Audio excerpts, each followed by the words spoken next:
Now that the Asiatic dayflower is done, let's show you how I process some of the other things. Starting with nasturtium. I grow these particularly for their health benefits for the respiratory system and sore throat.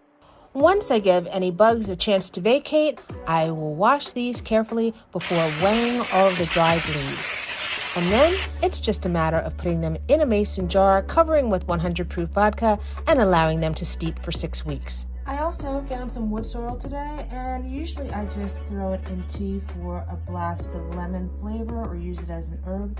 But when I see these little seed pods, I love to collect those in my jar of pickle brine in the refrigerator because they make a great faux caper.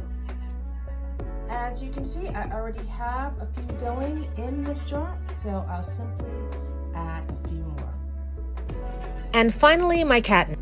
Once I give it a good wash, I'll use some for fresh tea and I'll dry some for later. It's not only about enjoying the season, it's about preserving some for later on.